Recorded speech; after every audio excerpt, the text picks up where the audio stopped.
Board of Education regular meeting to order, October 6, 2020.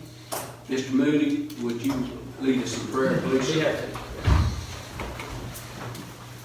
Dear gracious Father, we just thank you this time, thank you this day, thank you for what you've given us, for your grace, your mercy, your peace and kindness, Lord. It's the message you sent your Son to die on the cross for our sins. But thank you for our physical freedom, Lord. We always thank you for our veterans and our military, Lord, and the sacrifices they made for that. Lord, I just want to uplift our school, Lord, and our community, Lord, as again we're in these tough times and the decisions we've had to make. Lord, I pray for those that are affected by this virus, Lord, those that have lost loved ones and who those who are sick by it. Lord, I just pray that you be with our school board meeting today, Lord, as we make decisions that affects not only our kids but our community, Lord, be with our leaders from our nation, Lord, to our communities, our county and our city, Lord, that affects what's going on. Lord, as always, be with our kids, Lord, as we go fully remote for the next 3 weeks. Lord, the things they may have to face at home, I just pray, Lord, you protect them physically, mentally, and spiritually, Lord, just put a protective hedge around them. Lord, I just pray that you'll be with our school board today, Lord, the decisions they make. And just, Lord, just always keep you first and foremost in our lives. So just can't thank you enough for all that you've done for us. Just now pray. Amen. I pledge allegiance to the flag of the United States of America and to the republic for which it stands, one nation, under God, indivisible, with liberty and justice for all. Thank you. All right, the agenda today,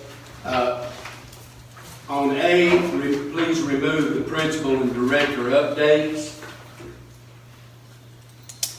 On E, the board policies eliminate the first reading. And the first reading will be moved to November 3rd.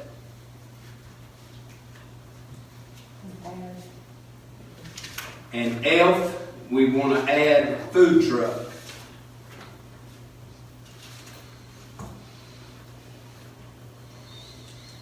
All right, with those amendments, do I have a motion to approve the agenda for today? So moved. Do I have a second? Second. All in favor? Any opposed? Ms. Knight, do we have any individuals or groups to address the board today? No, sir. The floor is now open for public comment period. Do I have a motion to close public comment period? So moved. Do I have a second? Second. All in favor? Any opposed? Okay. Personnel, Ms. Knight. Yes, so this, we're a little out of order and different with this meeting since we're trying to also social distance. And so therefore, in your packet already, you have a list of the fall sports contract names. It should be behind the September 23rd minutes. If you will see these names for volleyball, these are all contracts that we have issued before. This is just a renewal for this year. For volleyball, Katie Phillips, Dee Dee Brooms, Anna Stewart, Natalie Beasley. Cross country, Caitlin Carringer Adams, Sydney Moody, and then the volunteer, I think that was Eliminate Mr. Nelson. I did not volunteer for that. I don't know how that got on there. So I think maybe that was a cut and paste error. So I would recommend those names as our fall sports contracts. And it would be the pleasure of the board if you want to discuss those later or approve those now. Those are all paid individuals. Those are paid individuals. And the contracts are for how long? It's their typical sports season, which this year is much shorter. It's 14 matches. Okay, so just for this year. Mm-hmm.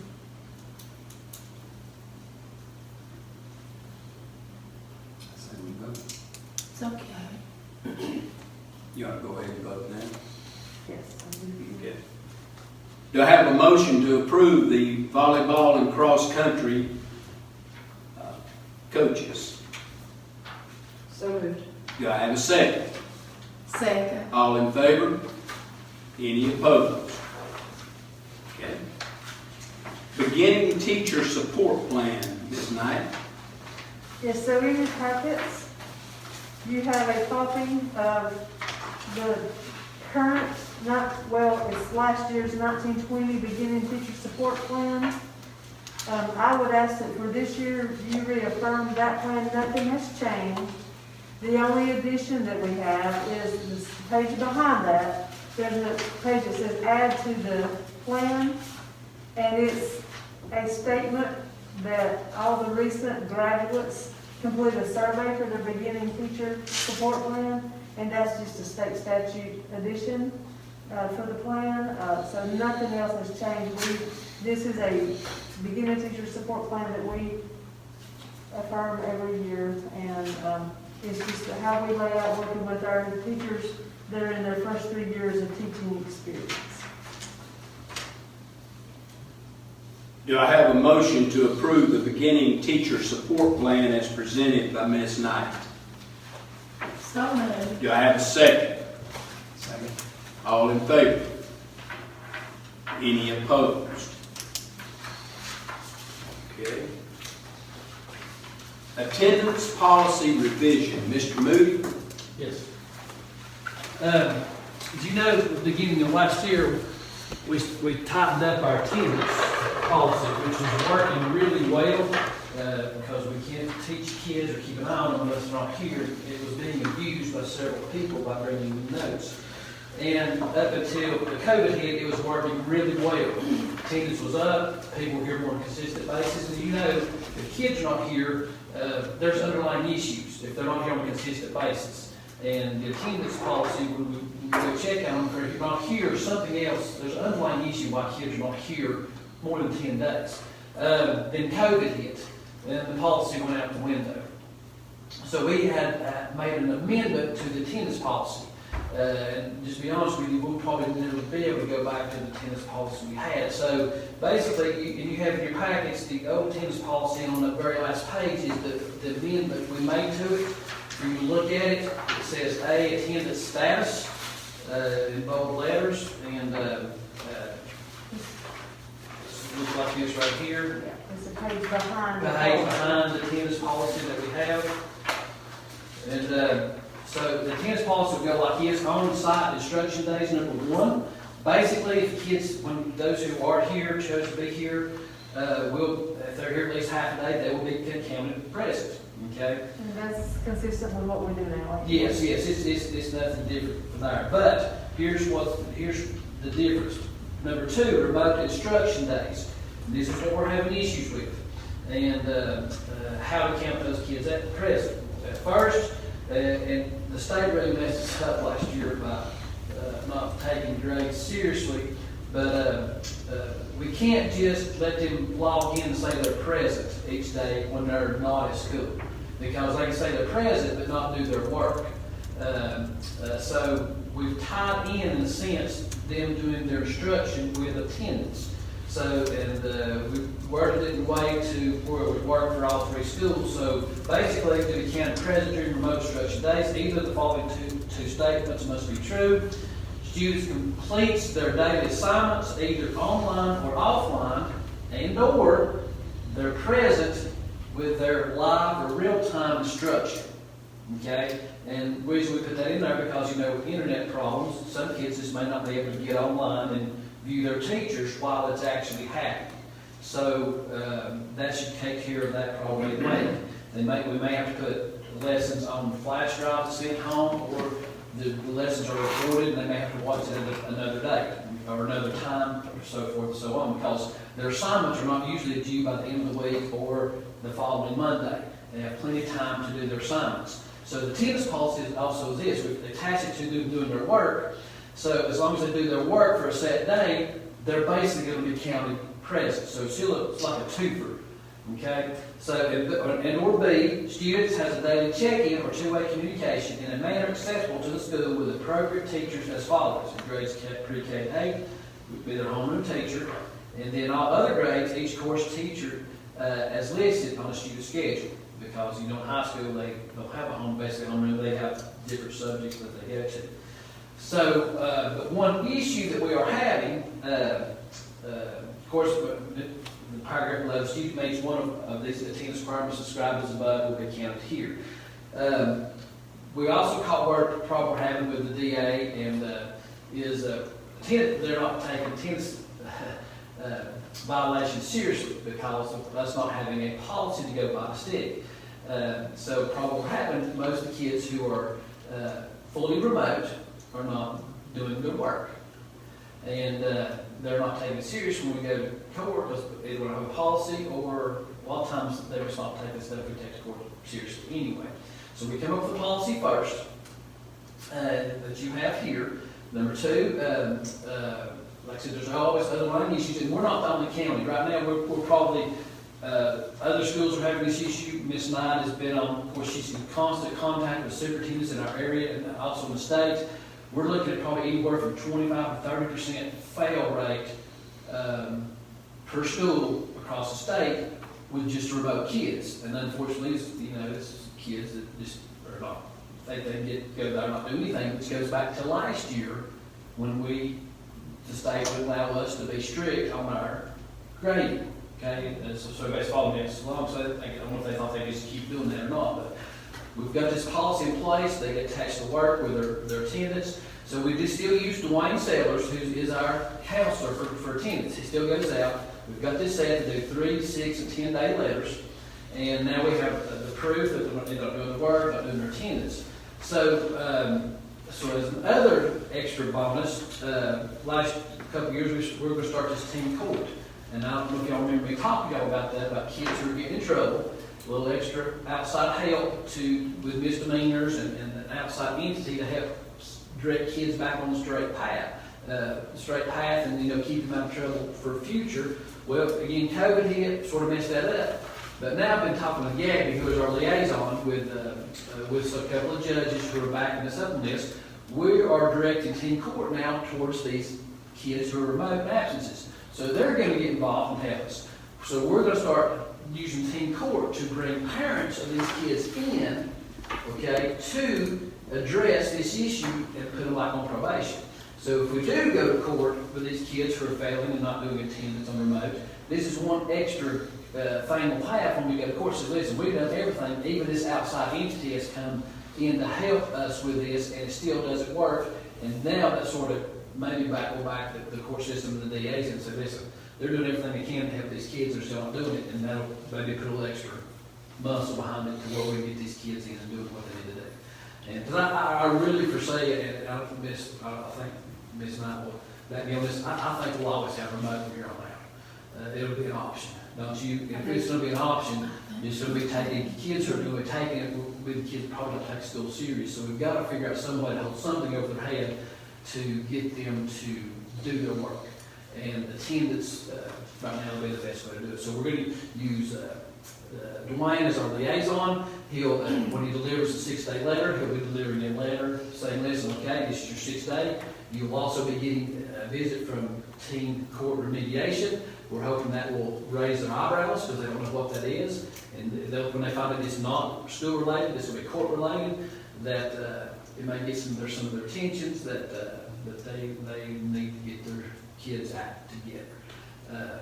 Also, during this 3 weeks, this is a little side note, we're still going to continue with live instruction, but at the same time, Ms. Knight has instructed the schools and the teachers to emphasize on kids who are behind, in particular the remote kids, trying to bring everybody up to speed that's not up to speed. So that's what we're going to be using these next 3 weeks for as well. Okay? So is there any questions, comments, concerns?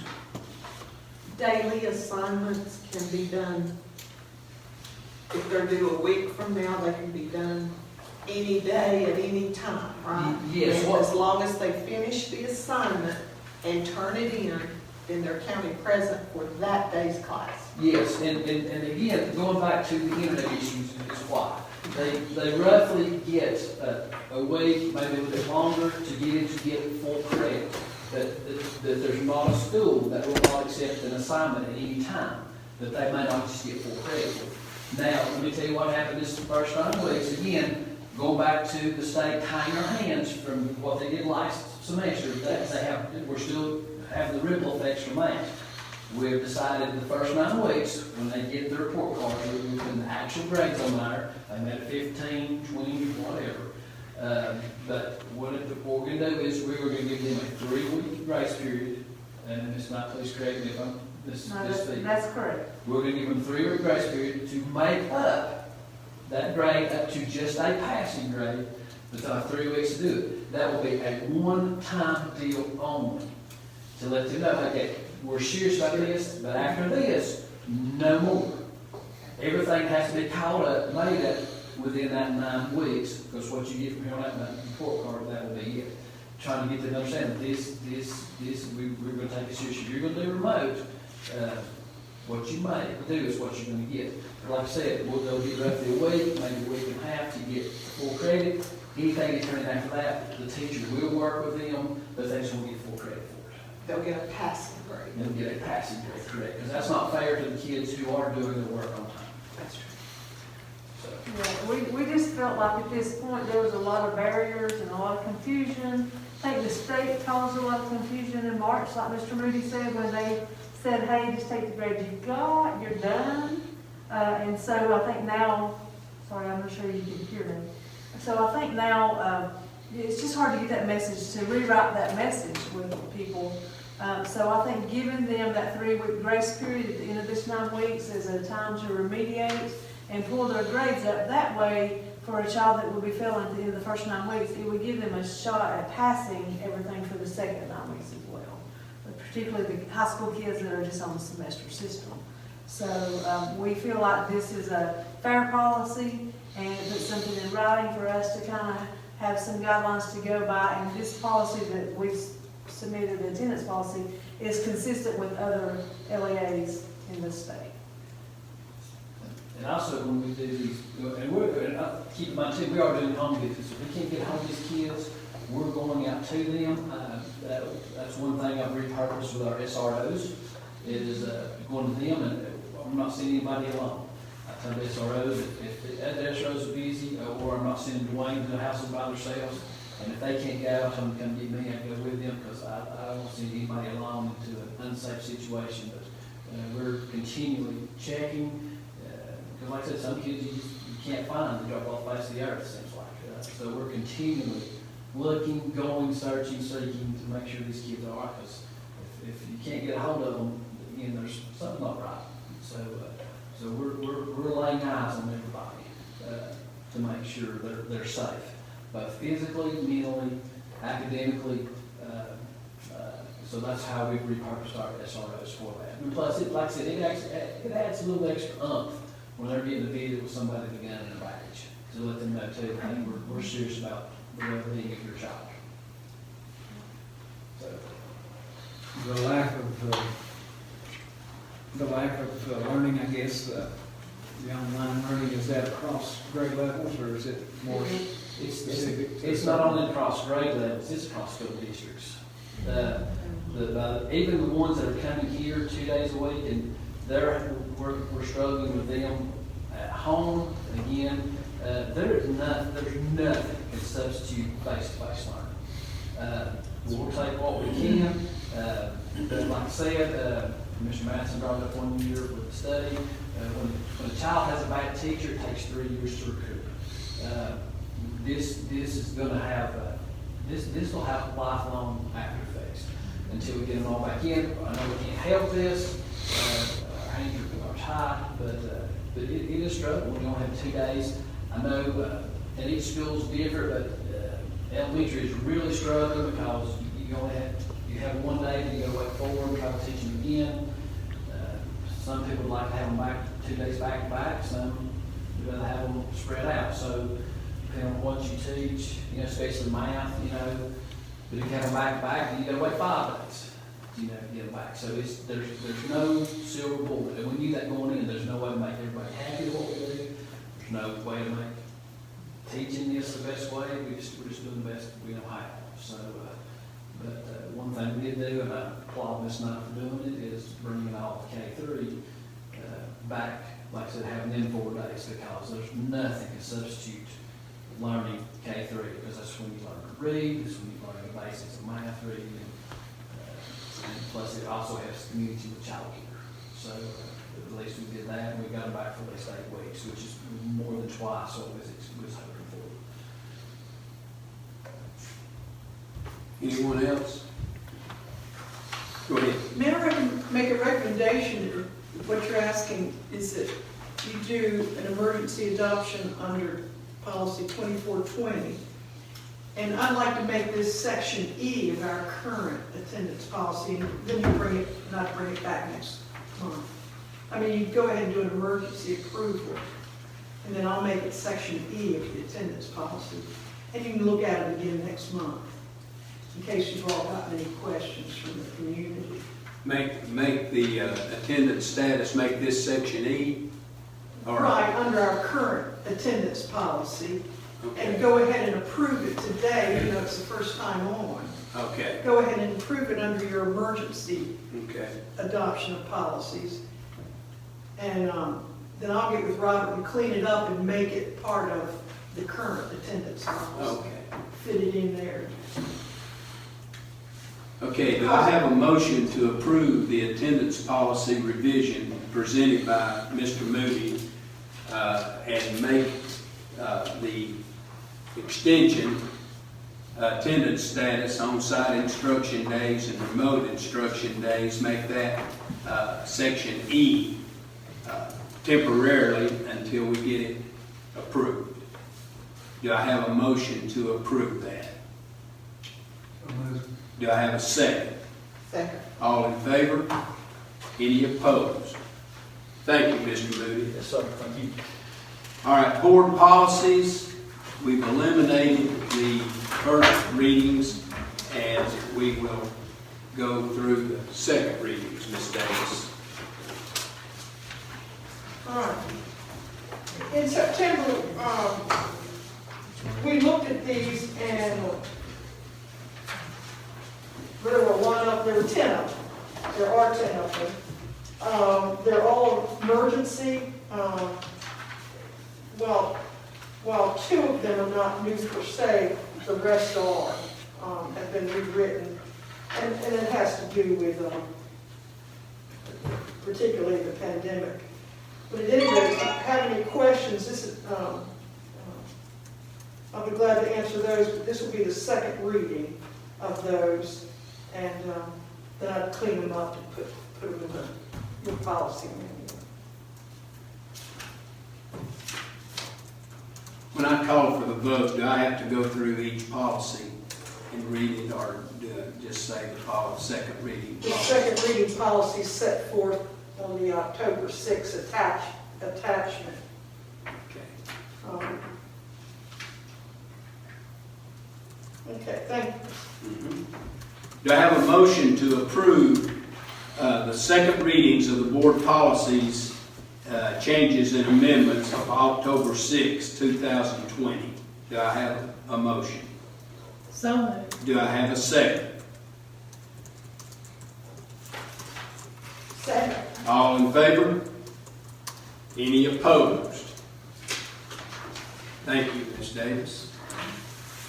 All right, do I have a motion to go into closed session? Oh, I'm sorry. I overlooked it. I'm sorry. F, the food truck, Ms. Knight. So yes, I would like to talk to you just a moment. As you know, we're back in remote. That decision was not made lightly. We have students that will go back into situations that are unsafe. We have students that will go back into situations where there's food insecurity. And we've really struggled to get food in the hands of kids that are remotely learning. Our kids that are here 2 days a week, there's 3 days a week that we can't get food to them, and we're trying different options. We've not been very successful with offering a drive-through to get a lunch, because You know, honestly, if you can drive to town to pick up lunch, you can probably fix your family lunch at home and save the gas money. So, and since March, when we were doing the remote lunches, we've had to pack coolers. You have to keep everything temperature controlled, so if it's milk, it goes in a cool cooler. If it's warm stuff, it all goes together. Buses are not equipped to put coolers on. And I'll just be honest, primarily our staff is female. They're not equipped to host those big coolers either up on the buses. We have bought coolers and we're prepared with things like that, but as we were sitting around brainstorming about ideas that would be helpful to the system, one idea that we came up with was a food truck concept so that we could keep things temperature controlled on site. Our idea is to have a food truck that's drivable. We don't need a trailer that you have to hook up to, because then you have to have a vehicle to hook it up to, and people to do that daily. But to get a food truck that would be drivable, we would buy, typically there's several used food trucks right now that are available that are already equipped. They have to be ready to be inspected by the health department, kept up to date and inspected by the health department. Several available right now, probably unfortunately because they couldn't make a go of it with the pandemic, but several available in different areas and relatively nearby, within a decent day's driving. I've had Chris McClung already looking for the possibilities of that. But the idea would be that we would drive the truck to at least three locations in the county each day and sit for an hour and have it available to serve hot lunches there. And also to carry basic toiletries, because we also know kids need toothpaste. They need shampoo right now. Families are struggling. You know, carry some basic clothing that they would need too. Uses for the food truck when it wasn't during the pandemic. I mean, I wish we had it today. You know, I do think that we're always going to have remote kids, and I do think that it's going to be easy now across nationally to say, hey, you're going to be home for long periods of time. So I think in the near future and the not so near future, I think it's going to be something that's certainly going to be feasible to use. We have started maybe an unethical approach for a superintendent, but I think it's important. I can't stand the thought of a child being hungry. We started a GoFundMe account. We've got some hits on that. That's available for anybody to publicly to donate to. We've had some nice donations to that. We've had some people privately donate this here to the school. We have a Dogwood Health Trust grant that was, primary purpose of that was to get school-based health center equipment. Right now, that's not our primary focus, and we're able, through that ION grant through the Dogwood Trust, to reallocate that money for COVID expenses. That's in the amount of $17,000. We do have some potential commitments from other people, but I would like to ask the board that if you would consider that we would take some money out of our, I would call it a savings account, but out of our money, out of our funds locally, and consider helping with that so that we can move that along sooner rather than later. I expect to continue to write some grants, but right now the grants are about a 6-month out process for any more grants. And certainly if we write them in, it will be to stock the food truck and to keep it going. So we're soon to keep things rolling along. But we have one nice thing that we have some in-kind help. We have our transportation department and our auto mechanics that can take care of any kind of mechanical issues that would ever come up with it. And also, Mr. McClung has offered that he can paint the truck and fix it. And we have a resident artist, Lynn, who's offered to spruce it up for us with white night things. But when we're not using it for a COVID-related thing, we could use it. We don't have a concession stand with baseball and softball, so we could sit it there in the parking lot and use it for that. Clubs could use it for fundraisers. We could set up the July. There's several uses for it. when we get back into a somewhat normal routine, and we have Wednesdays that are remote days, maybe a club could take it on and they could feed the teachers on site for a fundraiser, for those days. So there are some uses for it, but, I would like to hear your thoughts on it. If you think it's a crazy idea, I'm a big girl, I'm good with that, but I do think that, it's something that it's worth throwing out there for your discussion. Do you have a ballpark figure for a food truck? Yeah, I think that you can get like I said, we don't really have time for one thing to build one from scratch. So we're looking at something that would already be equipped with all the stainless steel things that we would need in it. We're probably looking at the cost somewhere between $40,000 and $50,000, maybe a little less. And part of that would be the in-kind that we could do with the painting and all that. So roughly, we could make it with $38,000, $40,000, $45,000. I already have probably around 20 committed to it. Committed as in? Through the grant and other financial commitments from individuals. And you want the board to approve how much? I mean, if the board would approve $20,000, So you have 20, I have 20 already, and if the board would match that, then I think we could go forward with it. You could use it year-round regardless of Whether whether we're it's using it, here or. that's correct. Yeah, we have the high school has a coffee shop. They could use that to have a rolling, business there. I mean, there's several uses. I feel like we could make good use of it as a school system.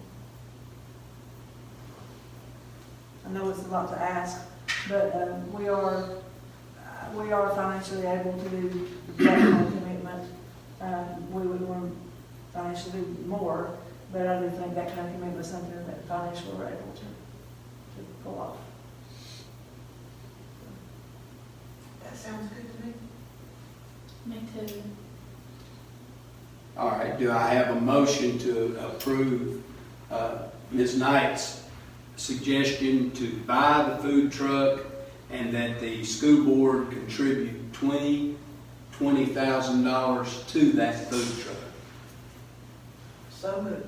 Do I have a second? Second. All in favor? Any opposed? Wow, that's amazing. Thank you. Wonderful. Yeah. This is exciting. I just can't stand the thought of kids being hungry.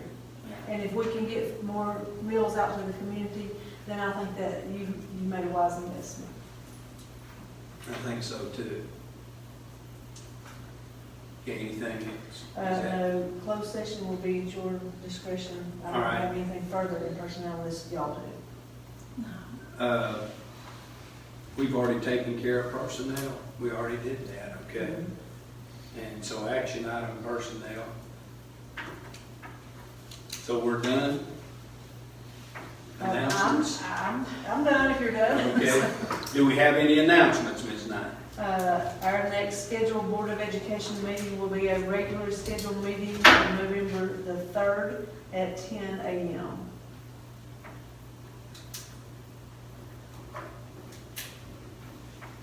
Do I hear a motion to adjourn? Do I have a second? Second. All in favor? And I'm sure no one's opposed. Thank y'all very much. We really do have food, so at least we can get your plate.